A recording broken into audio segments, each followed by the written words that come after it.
I was very skeptical of corporations when I was a kid, and I'm still skeptical of corporations today. And, as we've used corporations to be, they've been great vessels for what we need to do and the ideas that we need to bring to the world. But, Bitcoin is not that.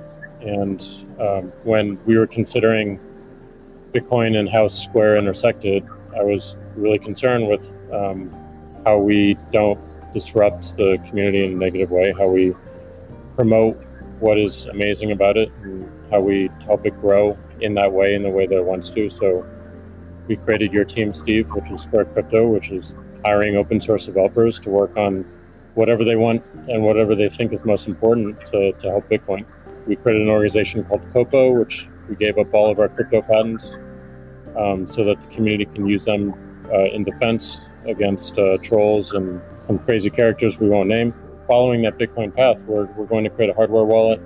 We're probably going to do a lot more in hardware. Everything that we do in the space is going to be completely open source, from the hardware design to the software, taking in the community's push. And we're building a developer platform as well, in the same open development, open source. I think as institutions or companies like ours consider getting in the space, I think contribution back to the community is important. Tesla did this with accepting payments for Tesla and finding security holes and improving the stack. And as I said before, we can't just see this as an asset that we own and an investment vehicle. This is something that has the potential to change everything and make the lives of everyone on this planet better in some small, maybe marginal way, but those margins will be meaningful as they compound over time. Own crypto in an exchange, and the exchange does not give you your private keys. It's not clear that you own anything. I mean, if there's something that, if that exchange breaks or is hacked or or is subject to seizure by the government or something like that, your crypto is gone. So in order to actually have a properly decentralized finance, you have to own your private keys. And you should be the only one who has your private keys. So if you're the only one who has the private keys, then you own it. If someone else has your private keys, effectively they own it too. And the security of your crypto is then dependent upon them or any entity that can affect them. Your own institutions, your own companies, what role can you play in Bitcoin, and how do you positively impact it without having these negative drawbacks? Cathie, maybe start with you. Sure.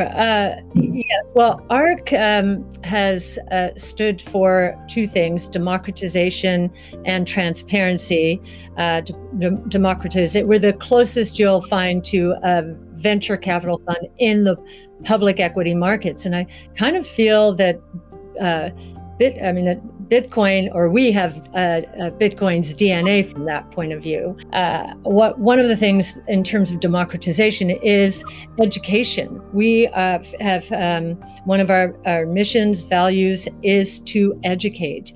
And I do believe that some of Yacine El-Mandra's white papers, Yacine's our lead crypto analyst, who's worked very closely with you, Steve, on this conference, are helping the cause. We've done, and not only for retail investors, we found that we had to do a bit more when it came to institutional investors, just because of the way that they invest and the way they like to receive information. So just like in our investments, we've been, the retail community has been more attracted to us first, and now the institutional community is coming along. So I do think our transparency of research, especially in the social world, social media, pushing our research out for free to anyone, is part of our way of helping the community. And I do think encouraging, and this is something that Jack just said. My own personal role through the companies I run is to really push for more decentralization. Like at everything that we intend to do with the wallet, being non-custodial, building a developer platform, focusing on non-custodial solutions. On the Square side is important, being completely open development and open source. But I also think it's important on the Twitter side as well. My biggest focus right now is on a decentralized social media protocol. We're calling it Blue Sky. It's super early, but we've learned a lot from what makes Bitcoin and why that's important. I've learned a lot in that sense as well. And I think, just continuing to push on that thread and show it with our actions every single day in support of this community that's taught me so much and I think will benefit so many people. That's what I'm focused on. If we had Bitcoin or native currency for the internet before Twitter started, it just creates so many different business models that we wouldn't have to be so dependent upon advertising generally. I generally think we should do things that benefit the people as a whole and increase the probability that the future is good.